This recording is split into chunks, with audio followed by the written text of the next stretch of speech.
તો બનાસકાંઠા બાદ હવે વાત પાટણની કરીએ। પાટણમાં પણ ધોધમાર વરસાદ વરસી રહ્યો છે। પાટણના સાંતલપુરમાં 2.5 ઇંચ વરસાદ ખાબક્યો। પાટણના સિદ્ધપુરમાં પણ વરસાદી માહોલ છે। 1.25 ઇંચ વરસાદ।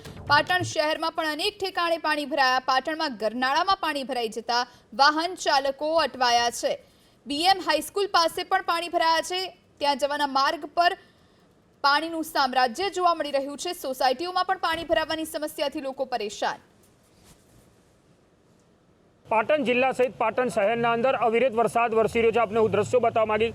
આ દ્રશ્યો છે આનંદ સરોવરથી બીએમ હાઈસ્કૂલ તરફ જવાનો માર્ગ છે। તમે માર્ગ પર તમે જોઈ શકો છો ઢીચણ સમા સુધી પાણી ભરાય છે। આ વિસ્તારની જો વાત કરવામાં આવે, વિસ્તારના આજુબાજુ 25થી વધુ સોસાયટીઓ આવેલી છે, પરંતુ દર ચોમાસાના અંદર આ વિસ્તારના અંદર પાણી ભરાવાની સમસ્યા સામે આવતી હોય છે। આજે વહેલી સવારથી જે વરસાદ ચાલુ છે તેને લઈને આ વિસ્તારના અંદર ઢીચણ સમા પાણી ભરાય છે, એટલે લોકોને અહીંથી પસાર થવું તેમજ અહીંથી અવર જવર કરવા માટે હાલાકી ભોગવવાનો વારો આવતો છે। વર્ષોની આ સમસ્યા હોવા છતાં નગરપાલિકા છે તે નગરપાલિકા દ્વારા અહીંના પાણી નિકાલ કરવો જોઈએ તેની વ્યવસ્થા કરવી જોઈએ। તે વ્યવસ્થા ન હોવાના કારણે અહીંથી રહેતા લોકોને હાલાકી ભોગવવાનો વારો આવતો હોય છે। તમને દ્રશ્યો હું બતાવીશ કે જે ગાડીના ટાયરો છે તે ગાડીના ટાયરો પણ પાણીના અંદર ડૂબાતા તમને દેખાઈ રહ્યા છે। એટલે સાથે વાત કરીએ, અહીંયા ખાનગી શાળા પણ આવેલી છે, તે વિદ્યાર્થીઓ અહીંયા સ્કૂલે આવતા હોય છે, પરંતુ જે વહેલી સવારથી વરસાદ વરસ્યો તે વરસાદ વરસતાની સાથે આખો રસ્તો છે તે પાણીમાં ફેરવાઈ ગયો છે, તમે જોઈ શકો છો। એટલે હાલ તો વાત કરવામાં આવે કે જે પ્રમાણે વહેલી સવારથી વરસાદ વરસી રહ્યો છે,